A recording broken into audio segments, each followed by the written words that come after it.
Hello students, चलिए qualitative analysis में anions की बात कर रहे थे। Concentrate asters of a group का जो लास्ट एनायन हमें पढ़ना है वो है ऑक्जेलेट आयन। तो let us talk about the oxalate ion.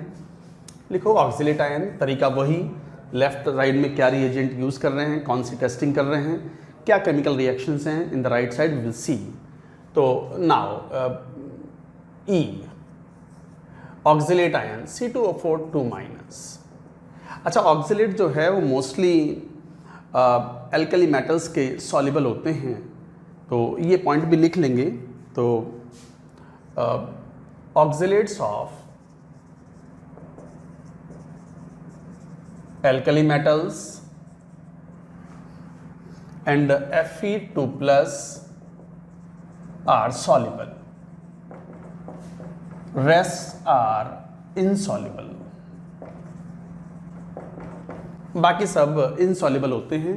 तो एल्कली मेटल्स जैसे most commonly sodium oxalate is used as a salt of oxalate ion. तो ये सब पॉइंट्स याद रखने वाले होते हैं। जैसे reaction, concentrate H2O4 group reagent है, तो कॉन्सेंट्रेट H2O4 जब मिलाते हैं ऑक्जेलेट में तो C2O4 एक तरीके से Na2C2O4 है, उसमें हम कॉन्सेंट्रेट H2SO4 मिलाएंगे तो ये H2C2O4 बनाएगा और ये वापस से कंसेंट्रेट H2SO4 इसको डिहाइड्रेट कर देगा and will liberate CO+CO2 gas. So this is an important reaction कि ऑक्जेलिक एसिड बनता है। ऑक्जेलिक एसिड ये तो मैंने तोड़ के बता दी reaction. Overall reaction is what, you get CO and CO2, और CO2 अलग से पहचानी जा सकती है बाय lime water test. CO can also be identified like it burns with a blue flame। तो ये कुछ इंपॉर्टेंट रिएक्शंस हैं। So the main concentrate H2O4 when sodium oxalates are reaction करता है तो ultimately you get carbon monoxide and carbon dioxide. This is an important point, you should remember. अच्छा, यहीं से एक पॉइंट भी निकल के आता है। मान लो ये फॉर्मेट के साथ डिस्टिंक्शन कैसे हो, तो HCOONA है, मान लो ये वाला सॉल्ट है, ये सोडियम ऑक्जेलेट था, इसके साथ अगर कंसेंट्रेट H2O4 की रिएक्शन कराओगे तो क्या करेगा ये HCOOH बना करके फिर अल्टीमेटली CO गैस ही देगा, पानी भी नहीं मिलेगा, पानी तो ये खा पी जाएगा।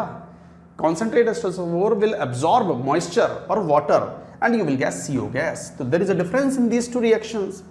अगर फॉर्मेट आयन है तो you will get only CO, और यदि ऑक्जेलेट आयन है तो you will get CO as well as CO2। So this is an important reaction. Concentrate H2O4 is a powerful dehydrating substance. Concentrate H2O4 is a powerful dehydrating substance. तो इस तरीके से आप ये बात कहते हैं। So this is an important reaction. You should remember. Oxalate ion की एक इंपॉर्टेंट रिएक्शंस हैं। सेकंड, कैल्शियम क्लोराइड के साथ रिएक्शन।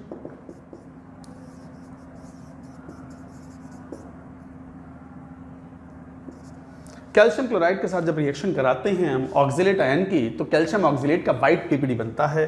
तो C2O4 2- aqueous solution, calcium ion के साथ it forms the white PPD CaC2O4 and this white crystalline PPD is formed. This white precipitate insoluble in, it is insoluble in dilute acetic acid और oxalic acid. तो ये calcium oxalate जो है वो dilute acetic acid और oxalic acid में soluble नहीं होता, but it becomes soluble in dilute HCl। तो डाइल्यूट HCl में इट बिकम्स सॉल्युबल। तो CaCl2 प्लस H2C2O4 बना लेता है। तो it becomes soluble in dilute HCl but insoluble in dilute acetic acid और ऑक्जेलिक एसिड। तो ये एक प्रेसिपिटेशन रिएक्शन हो गई, ऑक्जेलेट आयन की प्रेसिपिटेशन रिएक्शन हो गई ये, ध्यान दें। बट ऑक्जेलेट आयन एक अच्छा रिड्यूसिंग एजेंट भी है, तो किसी ऑक्सीडाइजिंग एजेंट के साथ भी इसका टेस्ट किया जा सकता है। और calcium oxalate one of the lowest KSP है, स्पेरिंगली सॉल्युबल सॉल्ट है। One of the lowest soluble oxalate salt is what, calcium oxalate. तो CaC2O4 is one of the is one of the most insoluble salt, oxalate salt of oxalate ion. तो calcium oxalate का KSP काफी low होता है, one of the most insoluble मतलब one of the least soluble, most insoluble salt of the oxalate is calcium oxalate. So this is also an important reaction. तो note करें ये सब reactions, ये याद भी रखना है. Calcium oxalate dissolves in dilute HCl but does not dissolve in dilute acetic acid और oxalic acid. Note it down.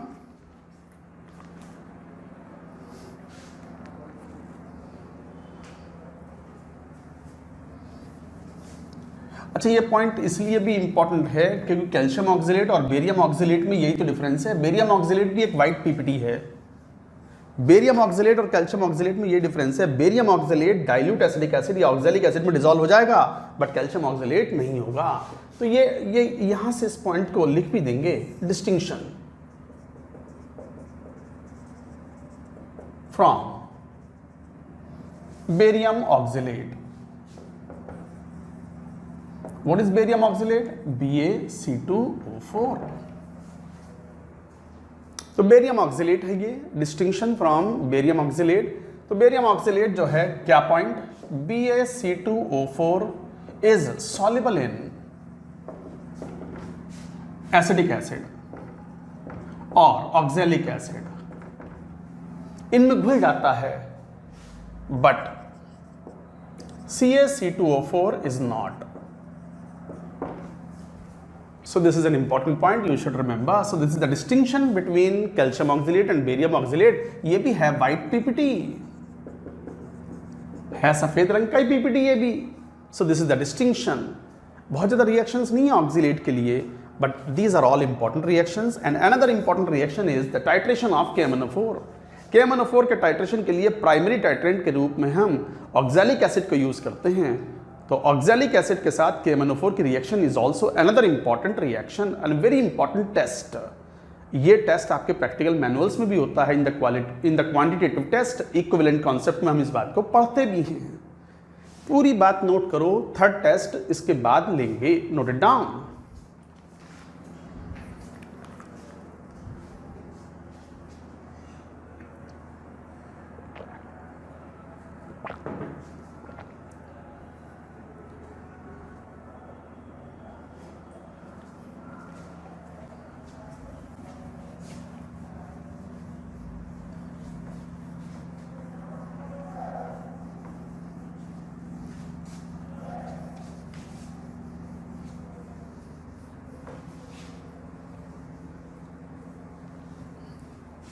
Third reaction, a reaction with KMnO4 plus मान लो एसिडिक मीडियम H2SO4, उसके साथ रिएक्शन हो तो क्या होगा. तो ध्यान दें, ऑक्सलेट आयन एक प्राइमरी टाइट्रेंट है, H2SO4 के साथ रिएक्शन होती है और KMnO4 अगर यूज़ करते हैं तो ये एक अच्छा ऑक्सीडाइजिंग एजेंट है. तो of course this is a reducing agent. Oxalate ion, CO2 gas is evolved out and this forms MnSO4 plus H2O plus, बस यही प्रोडक्ट बन जाएंगे. तो दिस इज द रिएक्शन. तो एक तरीके से KMnO4 के टाइट्रेशन में ये बड़ा इंपॉर्टेंट पॉइंट है. Oxalic acid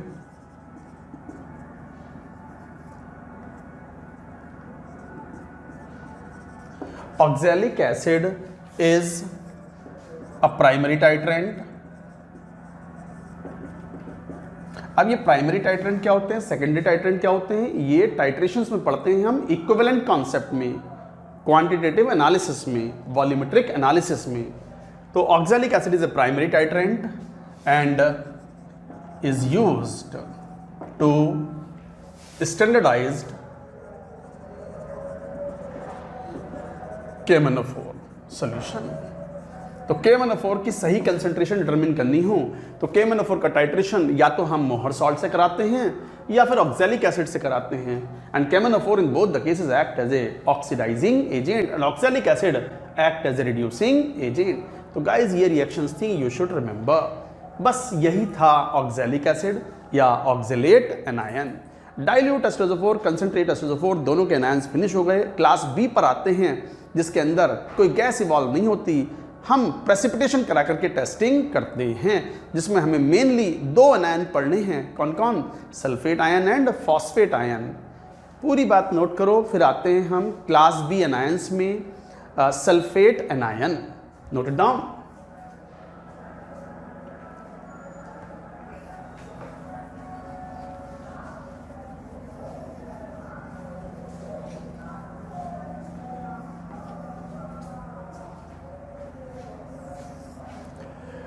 class B anions. Class B anions में मान लो पहला सल्फेट आयन ए ले लो, ए SO4 2-। दो एनायन ही मेनली पढ़ने होते हैं और दो ही सिलेबस में भी हैं। कौन? Sulphate and phosphate. तो चलिए बात करेंगे यहाँ पर सल्फेट आयन। सल्फेट आयन में जो पहला रिएजेंट है वो जैसे बेरियम क्लोराइड सॉल्यूशन के साथ रिएक्शन कराओ, तो सल्फेट आयन बेरियम आयन के साथ में बेरियम सल्फेट का वाइट पीपीटी बनता है। और खास बात है इनसॉल्युबल इन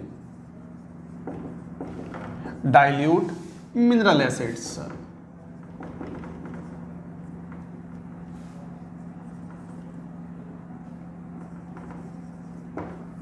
तो white precipitate insoluble in dilute mineral acids like HCl और HNO3।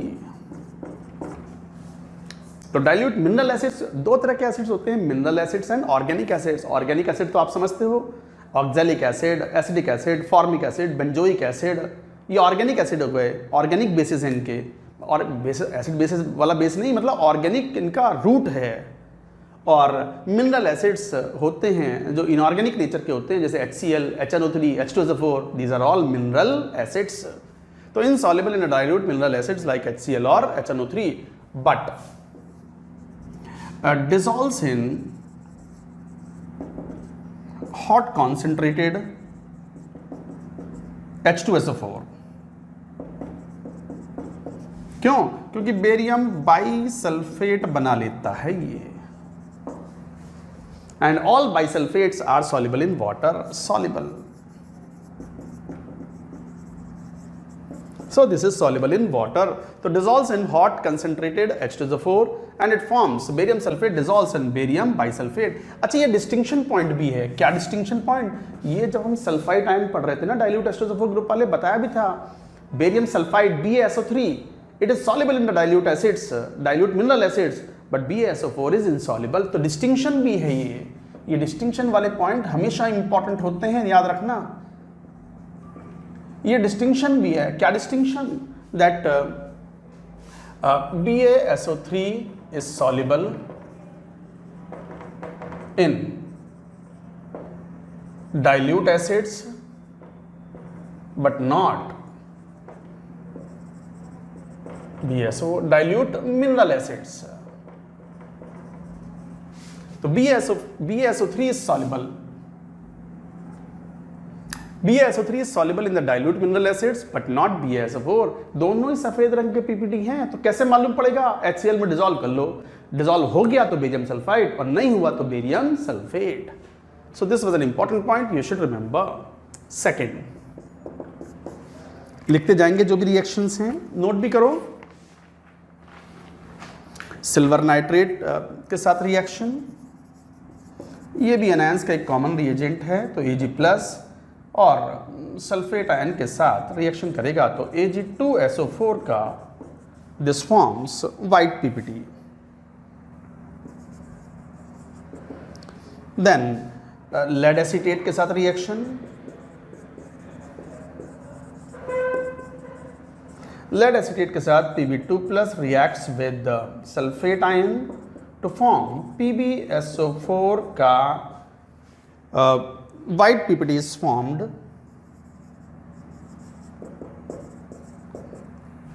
अच्छा, ये white PPT बड़ी खास बात है, it becomes soluble in कहाँ soluble in excess concentrate H2SO4, excess ammonium acetate और excess NaOH। सब में घुल जाता है। घुल के क्या बना जरा देखना। ये एक इंपॉर्टेंट रिएक्शन है। PbSO4 कॉन्सेंट्रेट H2SO4 में बताया ही था हमने, बाइसल्फेट बना लेगा। और पता है आपको all bisulphide, all bisulphate, all bicarbonates are soluble in water. और एक्सेस अमोनियम एसीटेट में ये कॉम्प्लेक्स बना लेगा PbCH3CO4 2- सॉल्युबल कॉम्प्लेक्स। और एक्सेस ऑफ NaOH के साथ में लेड आयन बहुत ही कंफर्टेबल कॉम्प्लेक्स बनाता है PbOH4 2-। This is a very important reaction. याद रखो कि लेड एसीटेट के साथ रिएक्शन कराते हैं तो white PPD of PbSO4 is soluble. कहां कहां घुलता है? Soluble in excess of the concentrate H2SO4, bisulphate बना के घुल गया। Excess of ammonium acetate, acetate ion के साथ कॉम्प्लेक्स बना के घुल गया। एक्सेस ऑफ NaOH, OH- का कोऑर्डिनेशन नंबर 4 का टेट्रा हाइड्रोक्साइडो प्लम्बेट कॉम्प्लेक्स बन गया and it becomes soluble. Note करें ये रिएक्शंस सल्फेट आयन की। Do it.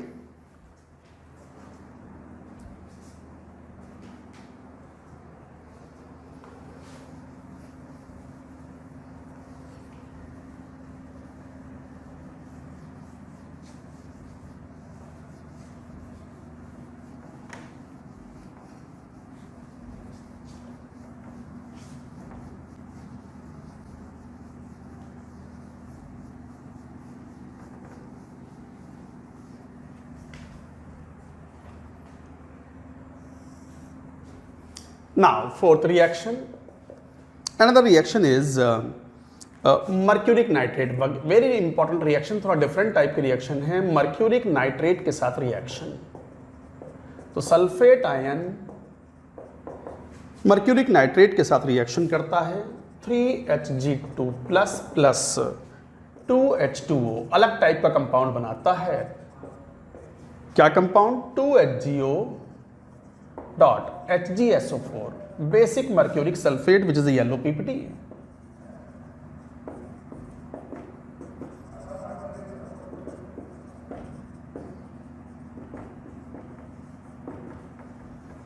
basic mercuric sulfate is formed which is a yellow PPT। this is an important reaction। directly ये reaction पूछी जा सकती है। you should remember। तो guys यही main reaction थी। एक मैच स्टिक टेस्ट भी होता है।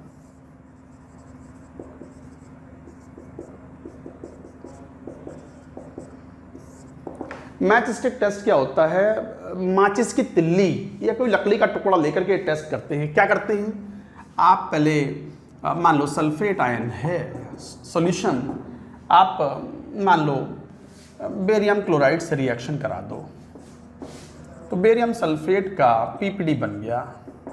फिल्टर कर लो, आ गया बेरियम सल्फेट सॉलिड PPT।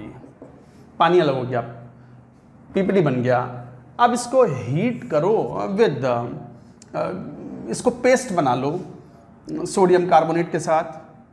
तो यहीं पर इतनी बात लिखने के बाद make a paste of barium sulphate and sodium carbonate and apply on one end of matchstick or some other wooden stick and burn in a reducing flame।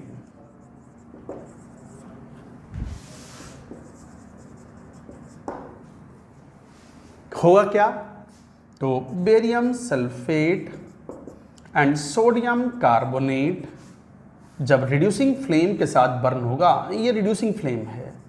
Reducing flame का मतलब ये होता है बुंसन फ्लेम में कि unburned carbon particles are present and that act as a reducing agent, जब भी तो बोलते हैं रिड्यूसिंग फ्लेम। तो रिड्यूसिंग फ्लेम है ये।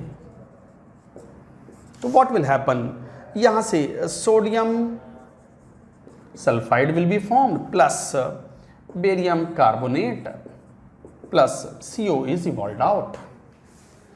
इसको सोडियम सल्फाइड को अलग से जब रिएक्शन कराते हैं किसके साथ, सोडियम नाइट्रोप्रोसाइड,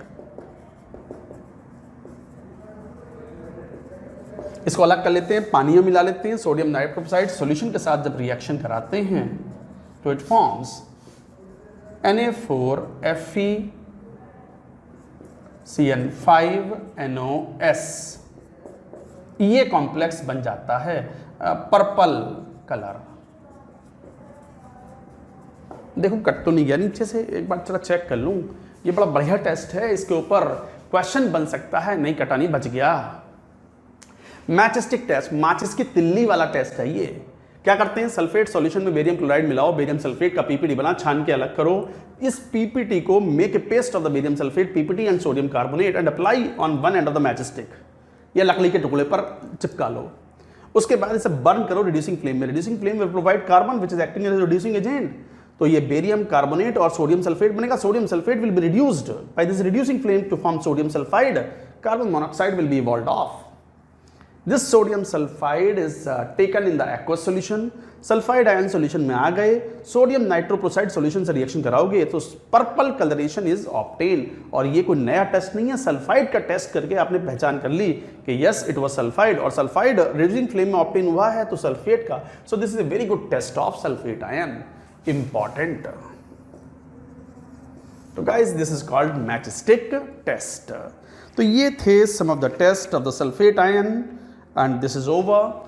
देखो क्वालिटेटिव एनालिसिस में anions is about to complete, और क्लास बी के एनायंस जो कि कोई गैस इवॉल्व नहीं करते विद द डाइल्यूट और कंसंट्रेट H2SO4, हम प्रेसिपिटेशन द्वारा उनकी टेस्टिंग करते हैं, जिसमें दो एनायंस हमें पढ़ने होते हैं। एक है sulphate ion we studied and the second is phosphate ion, we are going to take up it now.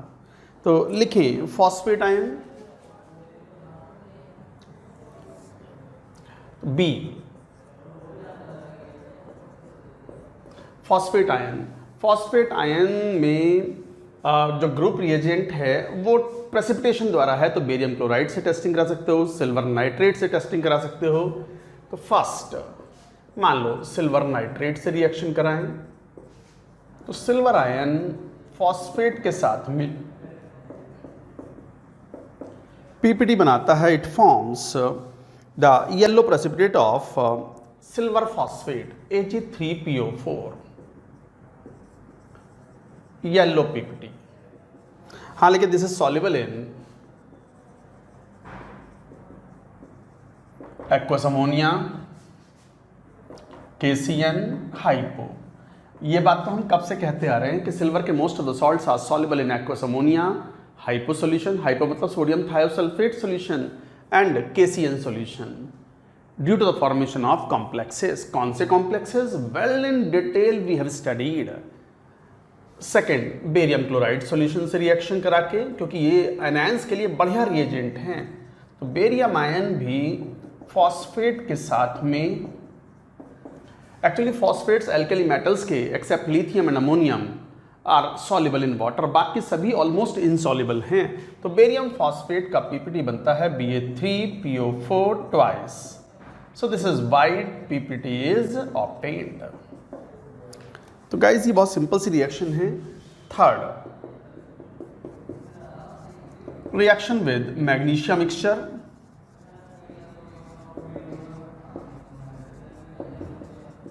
और मैग्नीशियम नाइट्रेट रिएजेंट।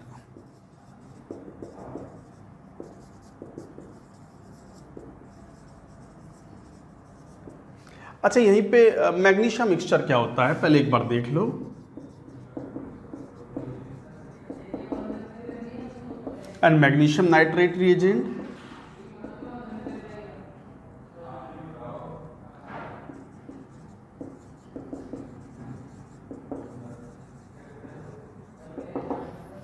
तो magnesium mixture is magnesium chloride buffered with ammonium hydroxide and ammonium chloride. Magnesium nitrate reagent जो है वो magnesium nitrate का aqueous solution, magnesium nitrate plus buffered with NH4OH plus NH4Cl। यहाँ ammonium nitrate भी ले सकते हैं, अमोनियम नाइट्रेट भी चलेगा। सो this is the reagent buffered with the slightly basic buffer solution. तो ये रिएजेंट होते हैं। तो क्या रिएक्शन होती है? मैग्नीशियम 2 प्लस अमोनियम आयन के साथ में जब रिएक्शन करता है फॉस्फेट के साथ, then it forms white precipitate of MgNH3 magnesium ammonium phosphate dot 6s2। So this white PPT is obtained. With any of the reagent you get the white precipitate of magnesium ammonium phosphate। और इस magnesium ammonium phosphate में अगर silver nitrate से reaction करा दें AgNO3 aqueous से, तो silver has the strong tendency to form the precipitate with the phosphate ion, you get Ag3PO4 yellow PPT।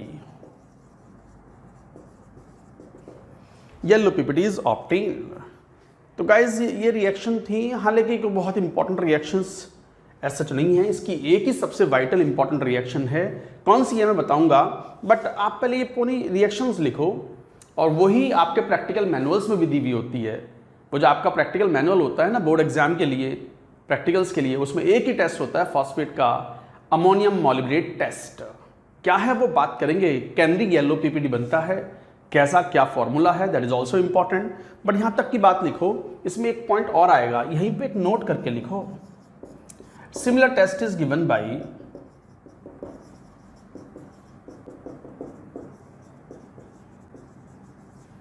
By arsenate ion AsO4 3-। कैसे? ये magnesium 2 plus ammonium ion plus AsO4 3-, बिल्कुल exactly similar white PPT is obtain MgNH4 AsO4.6s2, जिसके अंदर silver nitrate का solution मिलाओगे AgNO3 का बिल्कुल similar तरीके से, तो यू गेट Ag3AsO4। ये PPT बनता है जो कि ब्राउनिश रेड होता है। चेक करें, कटा तो नहीं नीचे एक बार। Brownish red PPT is obtained. तो सिल्वर आर्सेनेट जस्ट बच गया, ठीक है। So this is the point. And coming to the last reaction which is the most important reaction, in fact that is the only important reaction you should remember. मैं इसलिए सब पर important mark लिख ही कर नहीं रहा। इंपॉर्टेंट आएगा, अमोनियम मॉलिब्डेट के साथ रिएक्शन करवाएंगे ऑफ फॉस्फेट आयन। पूरी बात नोट करो पहले ये सब।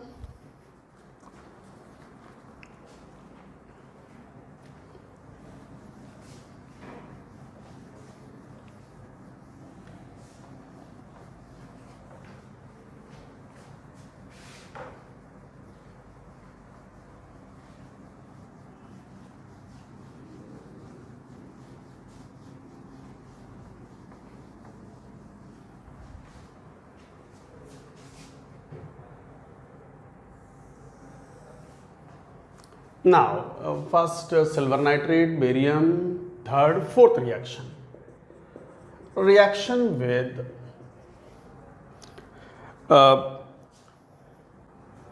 ammonium molybdate.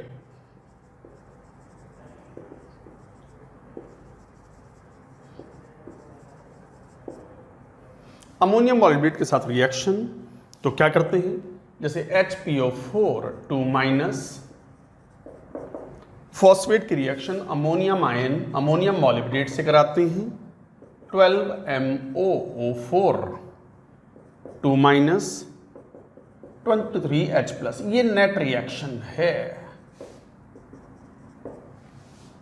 And you gate NH4 thrice P MO3O10 4 12H2O. This is called ammonium phosphomolybdate.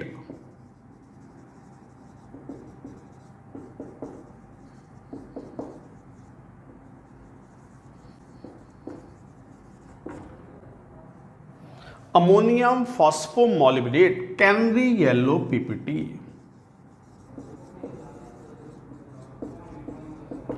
Canary yellow, canary मतलब एक फ्लोरोसेंट बर्ड होती है।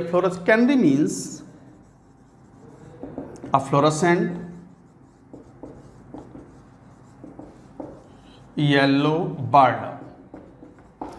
कैनरी एक बर्ड होती है, चिड़िया होती है जो कि एकदम फ्लोरोसेंट येलो कलर की होती है। बिल्कुल वैसा ही पीपीटी मिलता है, shining yellow PPT like fluorescent yellow colour. तो बिल्कुल बर्ड जैसा पीपीटी मिलता है, इसलिए बोलते हैं उसको कैनरो येलो पीपीटी। याद भी रखें। And the formula is ammonium phosphomolybdate NH4 thrice PMO3O10 4। तो ये कॉम्प्लेक्स कंपाउंड है, ये याद रखें। This is the most important, very important test. एक ही टेस्ट अगर याद रखना हो फॉस्फेटाइन का, so this is the test you are suppose to remember. तो गाइज ये थे क्लास बी के 2 एनायन। अब कंसंट्रेट H2O4 ग्रुप में क्लास ए में एक एनायन है जो कि जेई के सिलेबस में मेंशन तो नहीं होता, बट वो पी ब्लॉक में बड़ा इंपॉर्टेंट होता है, बोरेट का टेस्ट। तो मैं ऐसे करता हूँ उसको, सम एक्स्ट्रा एनायन टेस्ट लिख देते हैं उनमें, और उनके वाइटल टेस्ट पढ़ लेंगे जिसमें 2 बड़े इंपॉर्टेंट हैं। सिलेबस में मेंशन नहीं है बट क्वेश्चन आते हैं जेई एडवांस्ड में। एक तो बोरेट और दूसरा क्रोमेट आयन। मैं दोनों के बारे में थोड़ी सी बात करूंगा, ये पूरी बात नोट करो। यहाँ पर qualitative anions is finished officially, but मैं 2 एक्स्ट्रा एनायंस लूंगा, बोरेट एंड क्रोमेट आयन। उनकी 1-2 प्रॉपर्टीज बड़ी इंपॉर्टेंट हैं जो कि पी ब्लॉक में भी काम आएंगी। Note it down.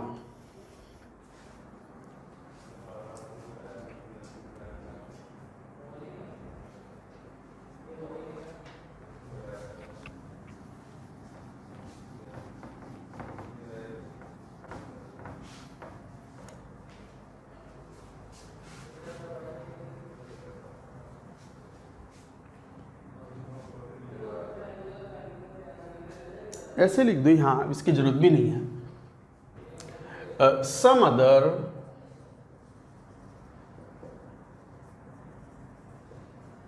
Important anions. First BO3 borate ion, इसी का एक ही टेस्ट होता है, ethyl borate vapour test.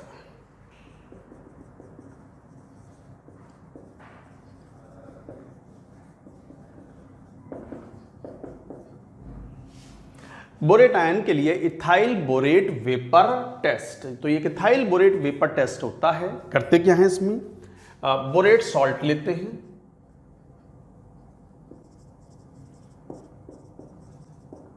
Point 2 ग्राम के आसपास,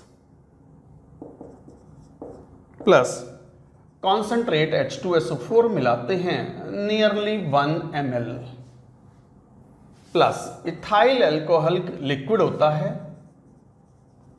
नियरली 4 से 5 ml। मिक्स करते हैं और हीट करते हैं in the test tube, heated in test tube. Borate का ये एक बड़ा इंपॉर्टेंट टेस्ट है, दिस इज वेरी इंपॉर्टेंट, याद रखें। और ये पी ब्लॉक में भी आएगा, boron carbon family P block में आप जब पढ़ते हो उनके एलिमेंट्स और उनके कंपाउंड्स की प्रॉपर्टीज, तो वहाँ ये बोरेट आयन का टेस्ट होगा। बोरिक एसिड में पढ़ते हैं इन सब चीज़ों को हम। तो बोरेट सॉल्ट लिया आपने, बोरेट सॉल्ट जैसे ये हो सकता है sodium borate Na3BO3। Concentrate H2SO4 के साथ हीट करते हैं विद द फ्यू ड्रॉप्स और few ml of ethyl alcohol C2H5OH in the test tube. You get to fumes, white fumes, which burn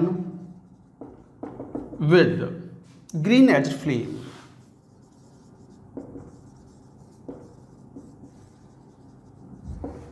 green edge flame के साथ ये flame, ये जो फ्यूम्स होती हैं वो बर्न करती हैं ग्रीन एज फ्लेम। ये कलर भी इंपॉर्टेंट। अच्छा रिएक्शंस, अच्छा यहीं पे बड़ा इंपॉर्टेंट पॉइंट, कार्बन मोनोऑक्साइड एक अच्छा ईंधन होता है, it burns with a blue flame, burns with blue flame. Flame test में फ्लेम में बर्न करवाओ आप, तो ये बर्न होंगे। बर्न होने के साथ what colour they will give, blue colour. साथ में जैसे अमोनिया है, Burns in pure O2, pure oxygen में बर्न होती है, हवा में तो बर्न भी नहीं होती। ये एक इंपॉर्टेंट पॉइंट है। Ammonia does not burn in air, it Burns in pure oxygen only, but it burns with yellow flame.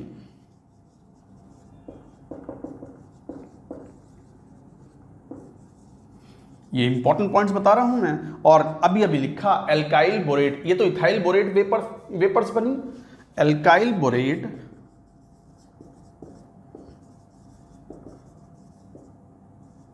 Vapours burn with green edge flame.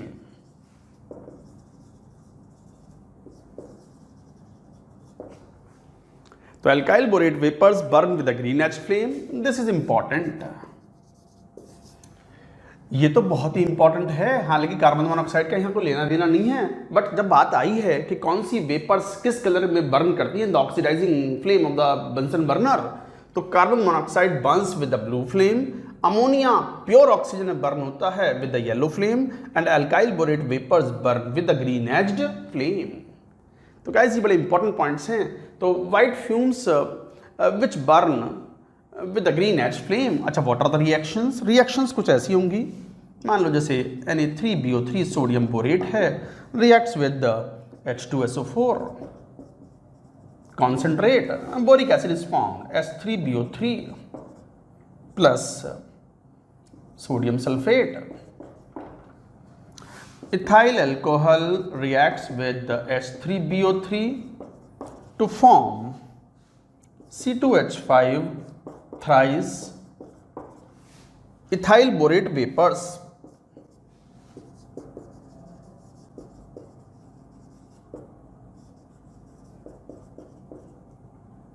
Ethyl borate vapors plus H2O which burn in the green edged flame. तो यही vapours हैं burn with green edged flame. तो green edged flame में ethyl borate vapours होती हैं। This is a very very important test, you should remember. तो alkyl borate, यहाँ methyl borate vapours भी हो सकती हैं, ethyl borate, propyl borate, all alkyl borate vapours जब बर्न कराते हैं in the Bunsen flame, in the oxidising flame, then they burn with the green edged flame. तो गाइस ये बड़ा इंपॉर्टेंट था, खासकर ये वाली बात वेरी इंपॉर्टेंट। 2 बार लिख दिया मैंने इसी पॉइंट पर, याद रखें। Carbon monoxide burns with the blue flame. ये जेई में एडवांस्ड में क्वेश्चन में जो आते हैं क्वेश्चन सिंथेसिस वाले, compound A when dissolved in water it forms aqueous solution of this much coloured, it is reacted with this reagent B to form C and D, when heated D vapours are evolved which burns with the, मान लो कुछ ऐसे ऐसे बोल दें तो बस समझ जाओ आप। ये जो ABCDEFG वाले क्वेश्चन होते हैं ना, आइडेंटिफाई AB, ऑर्गेनिक में भी होते हैं क्वेश्चंस, इनऑर्गेनिक में भी होते हैं, क्वालिटेटिव एनालिसिस में तो अक्सर यही क्वेश्चन आते हैं कॉम्प्रिहेंशन के फॉर्म में, जेईई एडवांस्ड में। सारी बात पता होनी चाहिए तब होते हैं ये सवाल।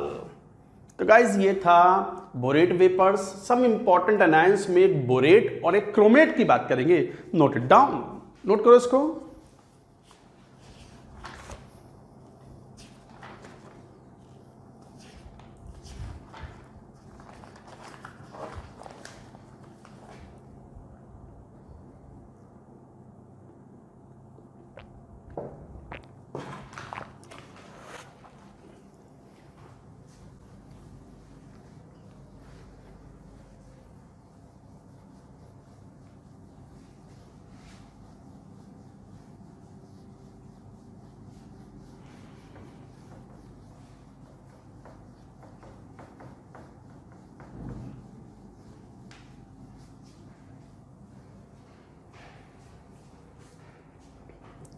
Now, second anion is chromate ion.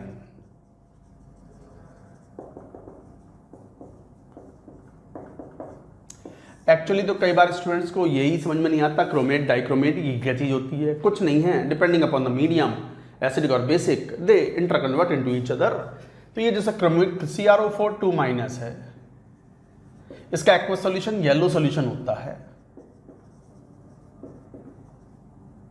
अगर मीडियम एसिडिक कर दो H+ एसिडिक मीडियम, तो ये कन्वर्ट हो जाता है Cr2O7 2-।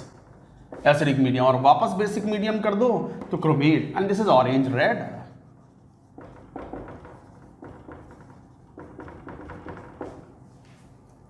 तो बात क्या कही जा रही है, क्रोमेट और डाइक्रोमेट इंटरकन्वर्टेबल है depending upon the acidic medium. ये खुद पॉइंट अपने आप में जेई मेन में आ चुका है।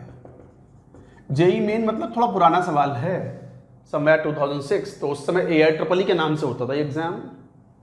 तो chromate converts into dichromate in the acidic medium, वापस बेसिक मीडियम कर दो तो क्रोमेट इज फॉर्म्ड। अच्छा, क्या इंपॉर्टेंट टेस्ट है? फर्स्ट, एक तो क्रोमेट आयन का जो इंपॉर्टेंट टेस्ट है, एक तो ये है कि सिल्वर आयन के साथ, बेरियम आयन के साथ, ये तीन बड़े इंपॉर्टेंट है, एंड Pb2+ के साथ सिल्वर क्रोमेट Ag2CrO4 का पीपीटी, BaCrO4 का पीपीटी मिलता है, एंड PbCrO4, ये तीन कलर बड़े इंपॉर्टेंट हैं। This is brick red,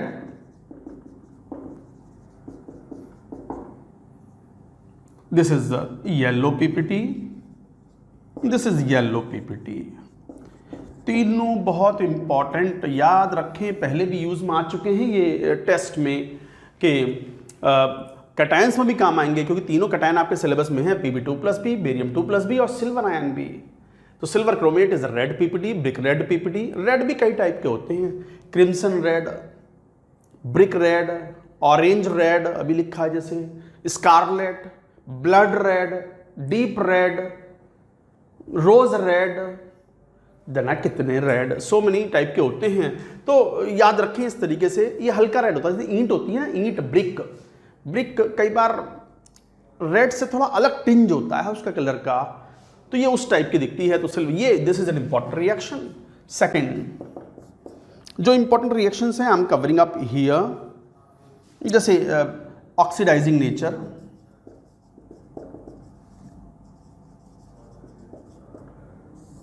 of Cr2O7 2-। Generally acidic medium में यूज करते हैं। डाइक्रोमेट एक ऑक्सीडाइजिंग एजेंट है, फेरस को फेरिक में, इट कन्वर्ट्स H2S को सल्फर में, येलो वाइट पीपीटी, इस तरीके से ये ऑक्सीडाइज करता है, और I- को I2 में ऑक्सीडाइज कर देगा, एटसेट्रा। तो it is a very good oxidising nature. And third, this is the most important point, H2O2 के साथ with acidified H2O2 solution. Actually ये जो क्रोमेट आयन सॉल्यूशन है एसिडिक मीडियम में, जब H2O2 के साथ रिएक्शन करता है तो it forms CrO5 blue solution.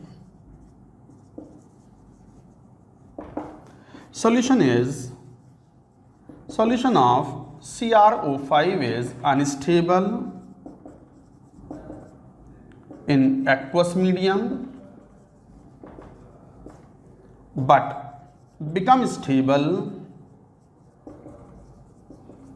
in amyl alcohol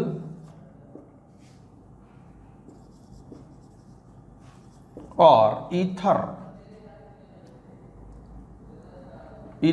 is added।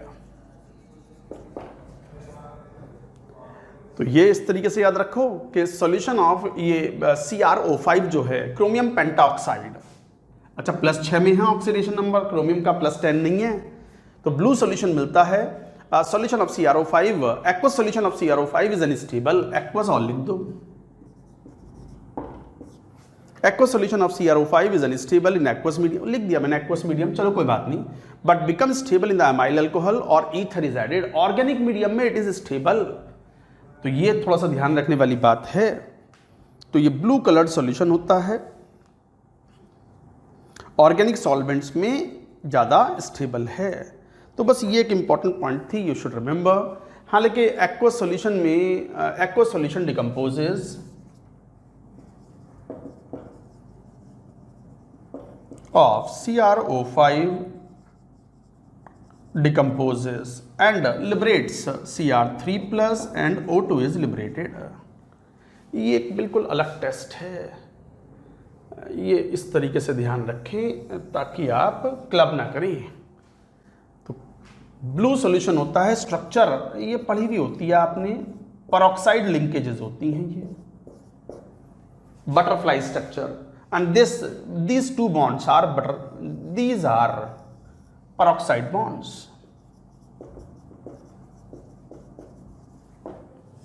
So peroxide linkage is present, that's why chromium here is not +8 +10, it is +6 oxidation state. तो guys ये थे, ये एक्स्ट्रा एनायंस थे, ये भी इंपॉर्टेंट रिएक्शन, और दिस इज वेरी इंपॉर्टेंट कि sodium chromate या एसिडिक मीडियम में डाइक्रोमेट में कन्वर्ट हो जाता है और H2O2 के साथ एसिडिक मीडियम में रिएक्शन कराते हैं तो you get the blue solution of CrO5 chromium pentoxide. और ये ब्लू सॉल्यूशन अनस्टेबल होता है, एक्वस सॉल्यूशन को रखा छोड़ दो या थोड़ा सा वार्म कर दो तो अपने आप ही डिकम्पोज हो जाता है into chromium 3+ and O2 gas is liberated। But यही सॉल्यूशन स्टेबल हो जाता है इफ ये few ml of or few drops of amyl alcohol और diethyl ether is added. Organic medium में इट इज मोर स्टेबल। तो गाइज ये था qualitative analysis, anions that's over. Qualitative anions are completed with all the regards, that's it, thank you. देखो आज हम बात करने वाले हैं जनरल इनऑर्गेनिक केमिस्ट्री की। अब बात आती है सर ये कौन सा चैप्टर है, जनरल इनऑर्गेनिक केमिस्ट्री कौन सा चैप्टर है? नहीं, चैप्टर तो कोर इनऑर्गेनिक केमिस्ट्री की बात करें तो जो चैप्टर्स होते हैं वो होते हैं ब्लॉक केमिस्ट्री, जिसमें S ब्लॉक है, P ब्लॉक है। P ब्लॉक में भी वाइड वैरायटी ऑफ कंपाउंड्स हैं जो हमें पढ़ने हैं, जिसमें boron family, carbon family, nitrogen family, oxygen family, halogens and noble gases, ये सब पढ़ने हैं। साथ में D एंड F ब्लॉक्स है। F ब्लॉक तो बहुत बेसिक हमें कुछ चीज़ें पढ़नी होती हैं, बट मेनली तो S, P and D blocks हमें पढ़ने होते हैं, उसके कुछ कंपाउंड्स पढ़ने होते हैं। इस ब्लॉक केमिस्ट्री से बच्चे बहुत घबराते हैं, बहुत डरते हैं। कई बार उनको ऐसी फीलिंग होती है यार रटना पड़ेगा, बहुत अनलिमिटेड रट्टा मारना पड़ेगा, रट्टू बन जाएंगे अपन। देखो थोड़ा तो याद करना पड़ेगा, बट ऐसा भी रट्टू नहीं बनोगे आप। मैं जिस तरीके से पढ़ाता हूँ इनऑर्गेनिक केमिस्ट्री को, खासकर ब्लॉक केमिस्ट्री को या पूरी इनऑर्गेनिक केमिस्ट्री को, मैं उसे लॉजिकल बनाने की कोशिश करता हूँ। और मैं तो पहले एक बात जरूर कहता हूँ कि चाहे वो इनऑर्गेनिक केमिस्ट्री हो, चाहे वो ऑर्गेनिक केमिस्ट्री हो, that is all based on certain chapters of the physical chemistry like thermodynamics, electrochemistry and ionic equilibrium. ये 3 चैप्टर हैं जिसके ऊपर पूरी की पूरी केमिस्ट्री बेस्ड होती है। आपने मेटलर्जी पढ़ी, मैं ऑलरेडी पढ़ा चुका हूँ, आप वीडियो देख चुके होंगे, पढ़ चुके होंगे, नोट्स बना चुके होंगे, क्वेश्चन बैंक सॉल्व कर चुके होंगे। तो आपने देखा भी होगा कि बहुत सारे कॉन्सेप्ट जो इलेक्ट्रोकेमिस्ट्री में हैं, उनका यूज़ हुआ है इन studying the concepts in metallurgy. तो कहने का मतलब ये हुआ कि ब्लॉक केमिस्ट्री में कई कंपाउंड आएंगे, उनकी अलग अलग टाइप की रिएक्शंस होंगी। मैंने कुछ एक जनरल पॉइंट्स बनाए हुए हैं जिन्हें मैंने बोला है जनरल इनऑर्गेनिक केमिस्ट्री और रिएक्शन प्रेडिक्शन। कैसे कोशिश करें, कैसे प्रेडिक्ट करें कि रिएक्शन का प्रोडक्ट क्या होगा। रिएक्शन रखने की उतनी ज़रूरत पड़ती नहीं है। कई बार स्टूडेंट्स को फील आने लगती है कि हाँ ये ऑक्सीडाइजिंग एजेंट है तो फिर रेडॉक्स रिएक्शन लेकर के ही प्रोडक्ट बनाना है। हाँ ये एक स्ट्रॉन्ग एसिड है और किसी बेस से रिएक्शन करना है तो it has to be the acid base neutralisation reaction. हाँ ये बात तो ठीक है कि भाई ये जो कैटायंस हैं ये कॉम्प्लेक्स बनाते हैं when dissolved in the excess of the reagent, तो कॉम्प्लेक्सेशन रिएक्शन। हाँ ये फिर मालूम है कि भाई कौन कौन से आयंस कंबाइन करने के बाद दे फॉर्म द प्रेसिपिटेट और प्रेसिपिटेशन रिएक्शंस। तो कई बार जब आपको सिखाया जाता है सिस्टमेटिकली कि how we should predict the products of chemical reaction, उसके कुछ बेसिस बताते हैं तो धीरे धीरे आपको फील आनी शुरू हो जाती है। तो स्टूडेंट्स ब्लॉक केमिस्ट्री में चाहे वो S block, P block, D block हो, उसे पढ़ने से पहले मैं जो अब पढ़ाने वाला हूँ 1-1.5 लेक्चर में जो भी मैं टाइम देने वाला हूँ, 2 लेक्चर भी लग सकते हैं इसमें, इसे बोलता हूँ मैं जनरल इनऑर्गेनिक केमिस्ट्री और रिएक्शन प्रेडिक्शन। इसमें एक जनरल कुछ नियम होते हैं, कुछ रूल होते हैं। वैसे रूल्स एंड प्रिंसिपल तो फिजिकल केमिस्ट्री में होते हैं, thermodynamics first law, thermodynamics second law, Raoult's law, Graham's law, इस तरह की चीज़ें होती हैं।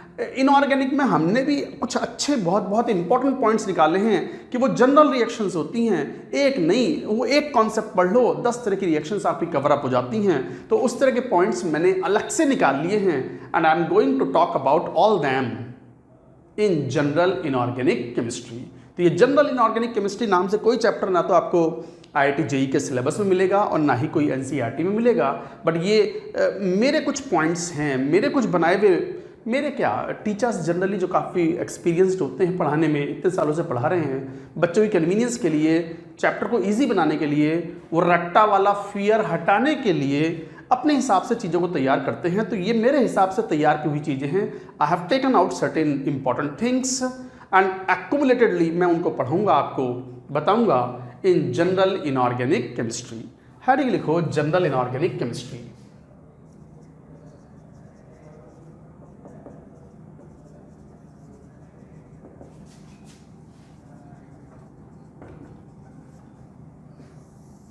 Reaction prediction.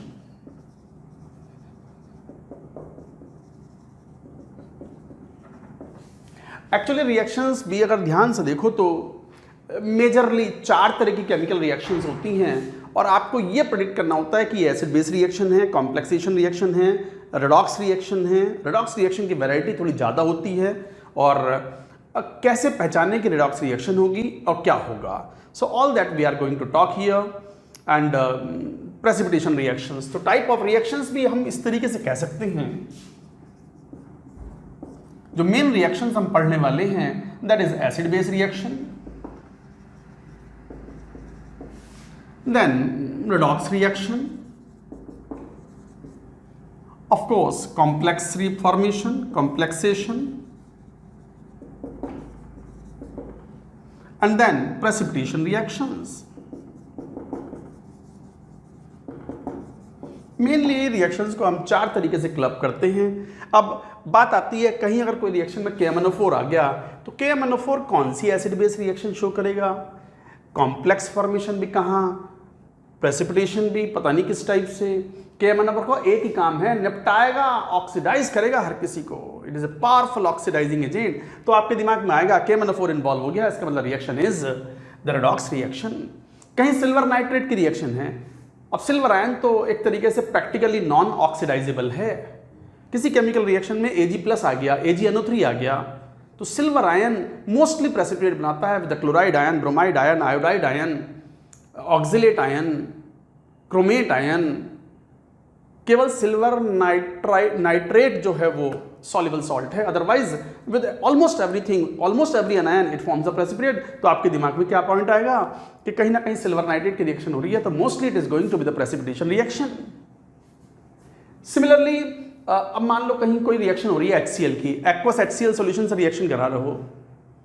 अब एक्वस HCl में और कोई एबिलिटी तो है नहीं, it can act as a strong acid, तो ये एसिड बेस न्यूट्रलाइजेशन रिएक्शन को इंडिकेट करता है। प्रेसिपिटेशन रिएक्शंस, कॉम्प्लेक्स रिएक्शंस का आइडिया आपको क्वालिटेटिव एनालिसिस से पड़ता है कि कौन कौन पर्टिकुलरली क्वालिटेटिव एनालिसिस में जो कैटायंस होते हैं उनसे आइडिया लगता है किस तरीके से कॉम्प्लेक्स बनाते हैं। Depending upon the value of the formation constant, again physical chemistry, ionic equilibrium में पढ़ते हैं हम कि यदि किसी कॉम्प्लेक्स का फॉर्मेशन कांस्टेंट काफी ज्यादा होता है तो that complex is highly stable. Coordination में भी इस बात को हमने पढ़ा था। तो गाइस ये मेनली 4 तरीके की रिएक्शंस होती हैं। हाउ टू प्रेडिक्ट के what can be the end product when the reactants are reacted together, इसी के बारे में सारी बात है। ये थोड़ी सी मैंने भूमिका बना दी इसके ऊपर ताकि आप इसे बड़ा इंपॉर्टेंट मानो। ये जो 2-1 लेक्चर मैं पढ़ाने वाला हूँ, 2-1 लेक्चर का मतलब मैं तो क्लास के हिसाब से मान लो रिकॉर्ड करता हूँ तो 1.5 घंटे के 2 लेक्चर टाइप। अगर मैं छोटे छोटे लेक्चर में डिवाइड करूँगा मान लो यूट्यूब वाले बच्चों के लिए, तो फिर accordingly it may take more number of lectures. तो guys we are going to study this inorganic chemistry में, जनरल इनऑर्गेनिक केमिस्ट्री। कुछ इंपॉर्टेंट पॉइंट्स हैं वो लिखते जाएंगे।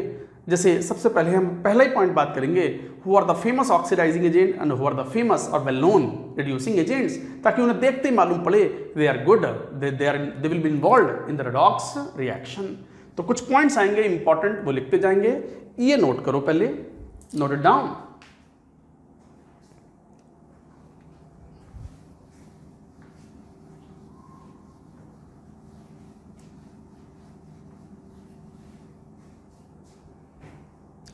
जैसे पॉइंट वाइज में लिख रहा हूं, जैसे first some common oxidizing agents,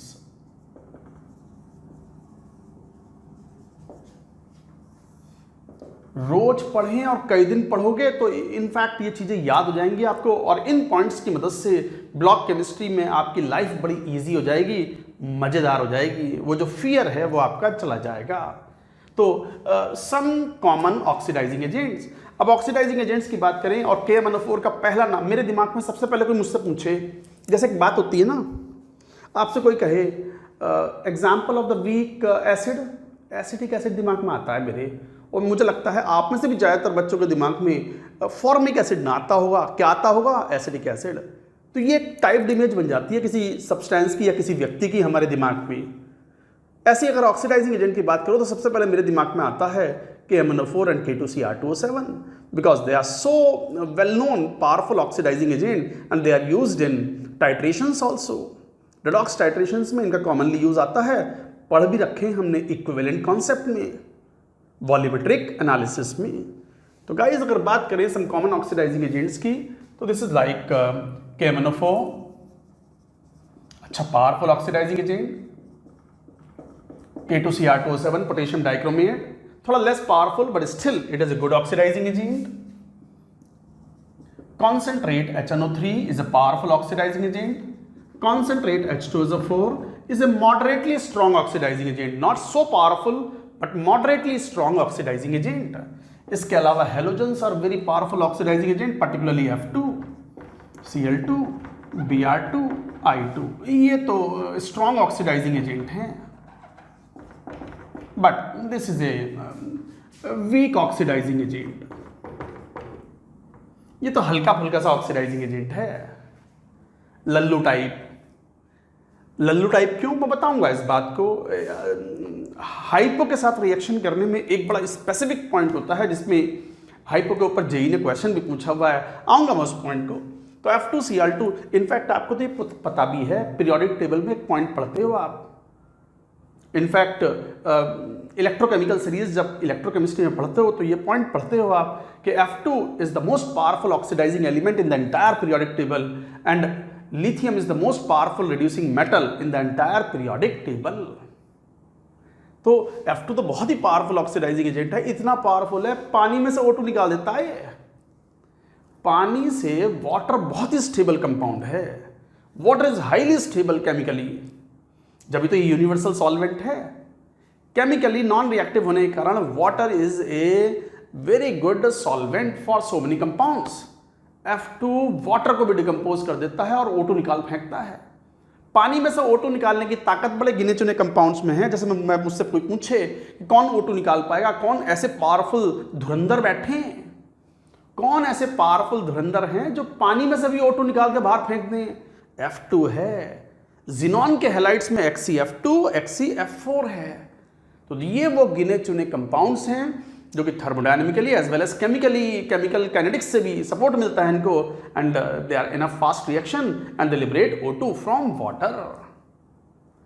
तो गाइज ये आते रहेंगे ये पॉइंट्स, मैं टेंशन ना लो, मैं लिखवाता रहूंगा सब कुछ आपको। तो KMnO4, K2Cr2O7, concentrate HNO3, concentrate H2SO4, F2, Cl2, Br2। हालांकि ब्रोमीन वाटर, लाल रंग का ब्रोमीन वाटर होता है, ऑर्गेनिक केमिस्ट्री में बहुत कॉमनली यूज होता है। Chlorine water is a powerful oxidising agent, is a common powerful bleach also. Bleaching के बारे में हम क्वालिटेटिव एनालिसिस में बात करते हैं, concept of bleaching substance. F2 को हम यूज करते नहीं क्योंकि एक्वस मीडियम में F2 वाटर को निपटा बैठता है, तो F2 को हम रिएजेंट के रूप में यूज करते नहीं हैं। तो ऑक्सीडाइजिंग एजेंट की बात करें KMnO4, ये सब हो गए। साथ में PbO2। PbO2 is a good oxidizing agent, powerful oxidizing agent due to inert pair effect.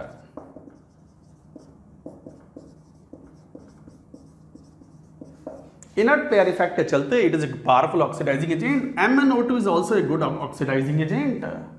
इसके अलावा अगर ऑक्सीडाइजिंग एजेंट की बात करें तो जैसे आप ओजोन तो है ही पावरफुल, O2 तो फेमस ही होता है, ऑक्सीडेशन की परिभाषा में भी कई बार ऐसे बोल देते हैं कि कोई एलिमेंट अगर ऑक्सीजन से रिएक्शन करता है तो इट इज कॉल्ड ऑक्सीडेशन। हालांकि ये कोई डेफिनेशन नहीं है ऑक्सीडेशन की। ऑक्सीडेशन की डेफिनेशन तो होती है लूजिंग इलेक्ट्रॉन्स और increase in oxidation number of the element. तो these are the powerful oxidizing agents. Ozone is a very powerful oxidising agent. साथ ही साथ अपने हायर ऑक्सीडेशन स्टेट में जब कंपाउंड्स होते हैं तो they act as a good oxidizing agent. जैसे अगर हम बात करें Even H2O2 is also a good oxidizing agent, but H2O2 act as a reducing agent also, but the primary action of H2O2 is oxidizing agent. Acidic medium में very powerful oxidizing agent, powerful oxidizing agent in acidic medium. ये तो JEE advance में question भी आया हुआ है। साथ ही साथ ऑक्सीडाइजिंग एजेंट की अगर बात करें तो you can have like BiO3 minus, it is a +5 में है, इनर्ट पेयर इफेक्ट के चलते powerful oxidising agent due to inert pair effect. अब मुझसे यहां मत पूछना सर ये इनर्ट पेयर इफेक्ट क्या है, वो हम पीरियोडिक टेबल में भी पढ़ चुके होते हैं और साथ ही साथ इसको हम ब्लॉक केमिस्ट्री में भी कवर अप करेंगे। तो this is called inert pair effect, BiO3 bismuth +5 में, it is a powerful oxidising agent. ऐसी जरा और भी लिखते जाएंगे, याद आएंगे मुझे। तो ये कुछ कॉमन केसेस हैं, कॉमन एग्जांपल्स हैं, सम कॉमन इसी में लिखो। रिडॉक्स रिएक्शन के लिए इंपॉर्टेंट है points, some common reducing agent. Reducing agent की बात करें तो metals are good reducing agents because they have excess of electron. जिसके पास इलेक्ट्रॉन्स हैं वो इलेक्ट्रॉन दे सकता है, तो एक तरीके से रिड्यूसिंग एजेंट हुआ। तो मेटल्स जैसे सोडियम हुआ, लिथियम हुआ, एल्यूमिनियम हुआ, मैग्नीशियम हुआ, एल्यूमिनियम हुआ, हो गया एल्यूमिनियम, जिंक हुआ, कॉपर हुआ, सब रिड्यूसिंग एजेंट्स हैं ये, एटसेट्रा। तो metals are good reducing agent. Metal hydrides are very good reducing agents. Metal hydrides में ionic hydrides जैसे कौन, NaH, और जैसे कौन, CaH2, LiAlH4, इस तरह की एटसेट्रा। क्यों? Hydrogen is present in the -1 oxidation state, और हाइड्रोजन अगर -1 ऑक्सीडेशन स्टेट में है तो बहुत ही स्ट्रॉन्ग बेस भी है वो, और वो पानी में से H+ खींच के H2 गैस लिबरेट करता है, and that's why they are acting as a very powerful reducing agent. तो कहीं भी हाइड्रोजन अगर -1 में है तो it act as a powerful reducing agent. जब तो ये बहुत ही पावरफुल रिड्यूसिंग एजेंट है। ऑर्गेनिक केमिस्ट्री में आप यूज करते हो LiAlH4, it is a powerful reducing agent. Not only that, potassium iodide is a good reducing agent, phosphine is a good reducing agent. Lowest oxidation state की तरफ जो elements होते हैं they act as the reducing agent, क्योंकि वो आसानी से oxidise होते हैं, जैसे H2S। Ki की जगह Ki और Hi कर दो, वो तो एक ही बात है, एसिडिक मीडियम में जनरली यूज करते हैं। तो Hi, PH3, H2S, ASH3 etcetera. Ammonia नहीं करता, अमोनिया वैसे -3 में होता है।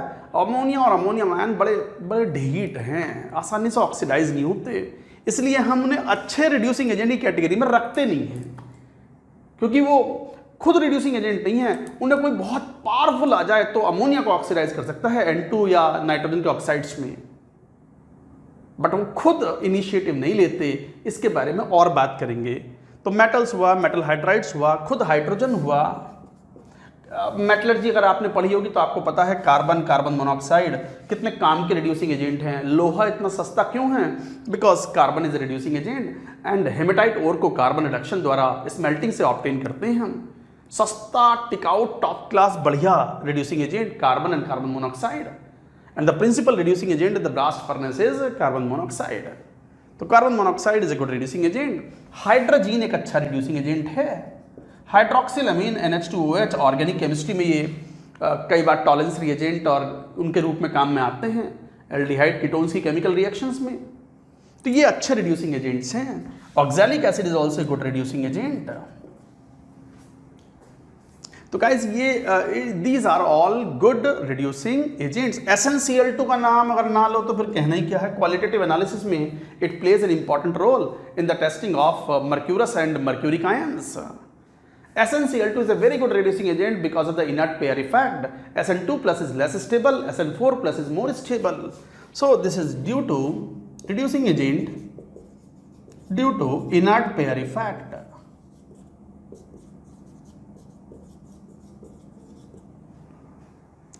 essential too, so it is a good reducing agent. तो गाइज ये कुछ एग्जाम्पल्स हैं, मेरे पास और भी कुछ एग्जाम्पल्स हैं, मैं यहाँ से लिख लेता हूँ। जैसे ऑक्सीडाइजिंग एजेंट में ये हो गए Br2I2 कॉन्सेंट्रेट HNO3। हाँ, जैसे इलेक्ट्रोकेमिकल सीरीज में जो हाइड्रोजन से नीचे वाले कैटायंस हैं, जैसे copper 2+, gold 3+, silver ion, all good oxidizing agent, they are below hydrogen in the electrochemical series and they are very good oxidizing agents. तो ये copper 2+, gold 3+, silver ion, all are good oxidizing agents.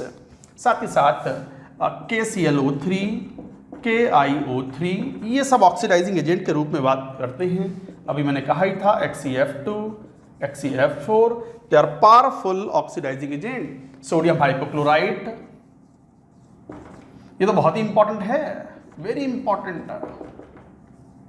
Sodium hypochlorite is a very good oxidizing agent. Raschig process होता है for the production of hydrogen. Actually hydrogen जो है वो एक fuel है, rocket fuel है ये।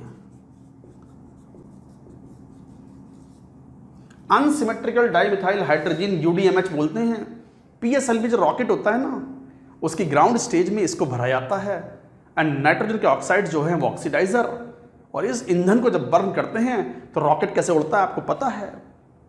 नोजल के through huge amount of the heat and jet is formed, और उसके थ्रस्ट के कारण इट मूव्स अप। तो N2O4 is a rocket fuel and is a good reducing agent, और इसके लिए ऑक्सीडाइजर कॉमनली यूज करते हैं हम नाइट्रोजन के ऑक्साइड्स। इसी के डेरिवेटिव्स होते हैं रॉकेट्स के फ्यूल में, अनसिमेट्रिकल डाइमिथाइल हाइड्रोजीन UDMH। खैर काम की बात नहीं है, अपने JEE के रिक्वायरमेंट के लिए काम की बात नहीं है। So these are some common oxidizing agents I have covered here. अच्छा, और भी ले लो, जैसे सीरियम सल्फेट, ये भी एक अच्छा ऑक्सीडाइजिंग एजेंट है, +4 में है ना। जनरली अपने हाईएस्ट ऑक्सीडेशन स्टेट की तरफ वाले होते हैं, तो they are good oxidizing agent. और HCF2, HCF4 और F2, ये 3 कंपाउंड याद कर लो। F2, HCF2, HCF4, ये तो इतने पावरफुल हैं कि पानी में से भी O2 को निकाल बाहर फेंकते हैं। सच ए पावरफुल ऑक्सीडाइजिंग एजेंट्स, और ये ताकत हर किसी में नहीं होती। इतने पावरफुल ऑक्सीडाइजिंग एजेंट हैं, इनका SRP हाईली पॉजिटिव है। जिन कंपाउंड्स का SRP हाईली पॉजिटिव होता है, compound acts a powerful oxidising agent. तो गाइज ये कुछ एग्जांपल्स थे दैट यू शुड नो। साथ ही साथ जैसे potassium super oxide, potassium ozonide, this is potassium ozonide.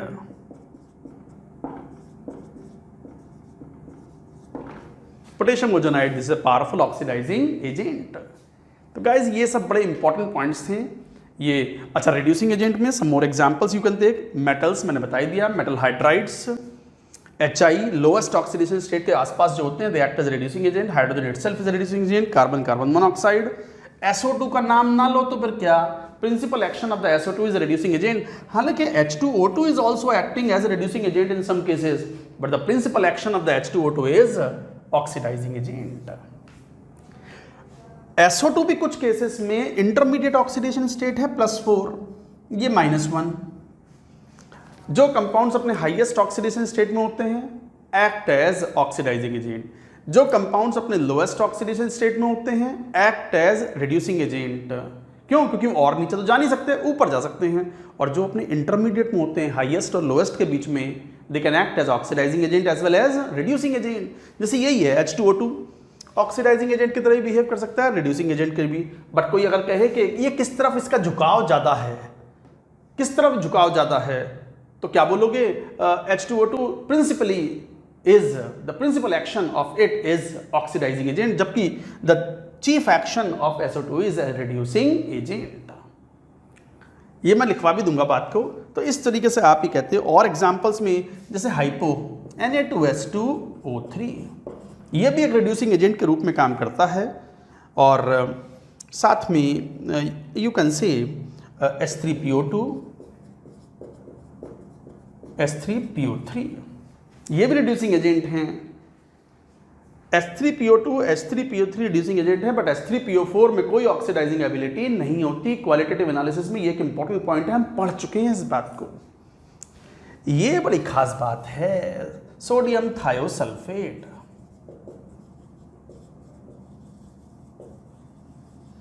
इसकी रिएक्शन जेई में बड़ी इंपॉर्टेंट होती हैं और क्वालिटेटिव एनालिसिस में भी ये एनायन अपने आप में एक इंपॉर्टेंट एनायन के रूप में वर्क करता है। और सोडियम थायोसल्फेट एक रिड्यूसिंग एजेंट है, बट इसकी एक खास बात है, इसको जब आप रिएक्शन कराते हो ना, जैसे मैं लेता हूँ, पहले यहाँ तक की बात नोट करो, बहुत इंपॉर्टेंट चल रहा है सब ये जनरल इनऑर्गेनिक केमिस्ट्री है। रिएक्शन प्रेडिक्शन इन्हीं के थ्रू होगा। कहीं किसी रिएक्शन में अगर मान लो ओजोन इस्तेमाल हो रहा है, ओजोन क्या करेगा, कौन सी एसिड बेस रिएक्शन, कौन सा कॉम्प्लेक्स बनाएगा, कौन सा प्रेसिपिटेशन करेगा, कुछ ना कर रहा है ये, इसका एक ही काम है, ऑक्सीडाइज करेगा, जो सामने पड़ेगा उड़ा देगा ये। So like that it will act an oxidizing agent. तो गाइज ये बात नोट करो। इसके बारे में मैं एक दो बात कहूंगा, और बीच में एक दो बात मैंने कही थी। The principal action of H2O2 is what? Oxidizing agent, particularly is a powerful oxidizing agent in the acidic medium. And साथ में SO2 का प्रिंसिपल एक्शन जो है वो क्या है? Reducing agent. That's why it is a reducing bleach, जबकि H2O2 is a oxidising bleach. करो ये बात नोट इट डाउन।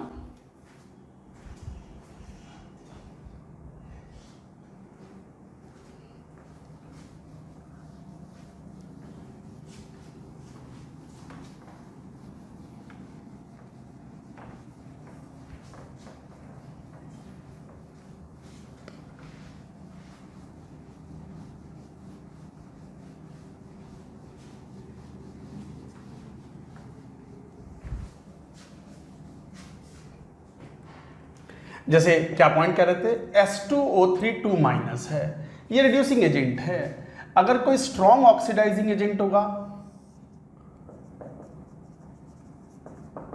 जैसे कौन? Cr2O7 2-, H2O2 आयोडेट, इस टाइप का, या ब्रोमीन वाटर, ये पावरफुल ऑक्सीडाइजिंग एजेंट है। सब पहुंचा देंगे कहां? SO4 2- में। इससे ऊपर तो और कहां पहुंचाओगे? +6 में पहुंचा दिया, +2 से। बट यदि कोई वीक ऑक्सीडाइजिंग एजेंट है, एमआई टाइप का, लल्लू ऑक्सीडाइजिंग एजेंट, मतलब हल्का सा, मतलब ऐसा ही बस, जैसे कौन? जैसे I2 एंड मान लो कोई ऐसा भी ले लो, जैसे ऑक्सीडाइज हो जाइए और Fe, यही ले लो बस, I2। तो I2 एक वीक ऑक्सीडाइजिंग एजेंट है, तो ये S4O6 2- में जाएगा। सो लाइक दैट रिएक्शन मिलाकर +2.5 में। सो लाइक दैट रिएक्शन मिलाकर, this is an important point, you should remember. आगे समझ में बात आपको? तो इस तरीके से आप इस बात को कह सकते हो। ये फेरिक आयन भी हो सकता है, फेरिक आयन भी इसको ऑक्सीडाइज कर सकता है इनटू S4O6, और खुद कहां चला जाएगा? Fe2+ में। तो गाइज ये इंपॉर्टेंट पॉइंट है, you should remember. The principal action of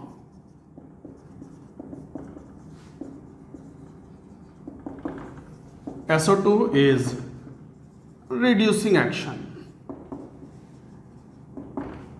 SO2 is called reducing bleach.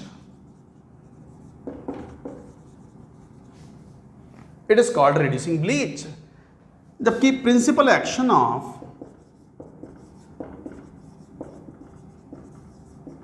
H2O2 is oxidizing action or oxidizing agent, and this is oxidizing bleach.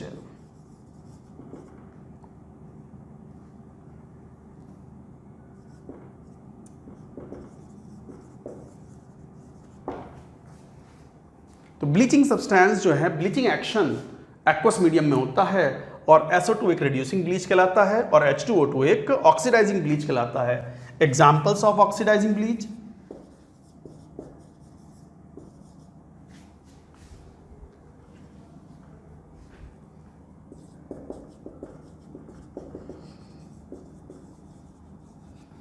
Oxidising bleach के जो एग्जाम्पल्स होते हैं, जैसे कौन? जैसे ozone is an oxidizing bleach, H2O2 is an oxidizing bleach, Cl2 is an oxidizing bleach. ये bleaching substance हैं। Principal action is bleaching action because of this. तो एक तरीके से ये ब्लीचिंग एक्शन होता है। याद रखने वाली बात है कि H2O2 का प्रिंसिपल एक्शन ऑक्सीडाइजिंग है, however it can act as reducing agent also, however SO2 also can act as oxidizing agent also. ये भूलना नहीं है, कभी सोच लो कि ये तो हमेशा रिड्यूसिंग है, प्रिंसिपल एक्शन है ये।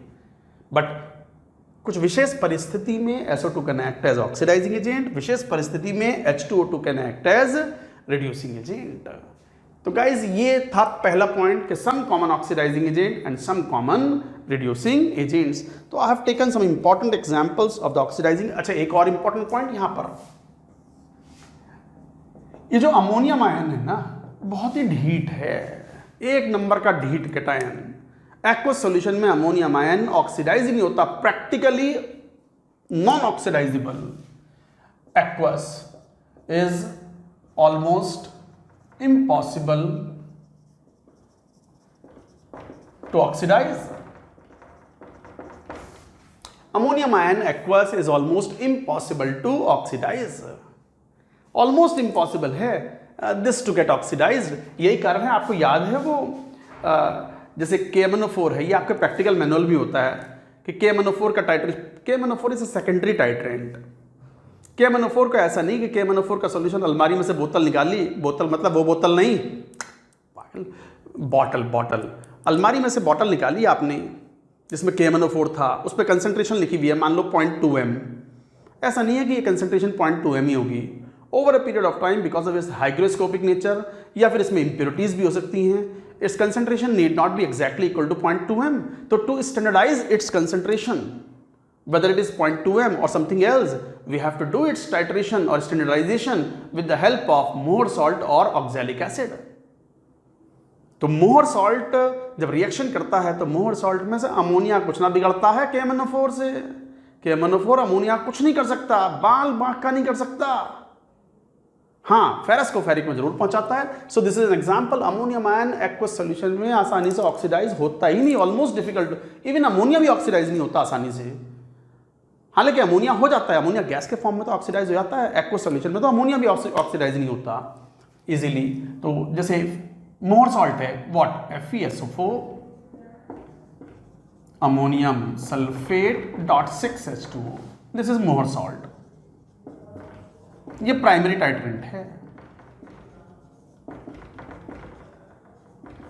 आप इसकी रिएक्शन KMnO4 से कराओ एसिडिक मीडियम में, ये सेकेंडरी टाइट्रेंट होता है।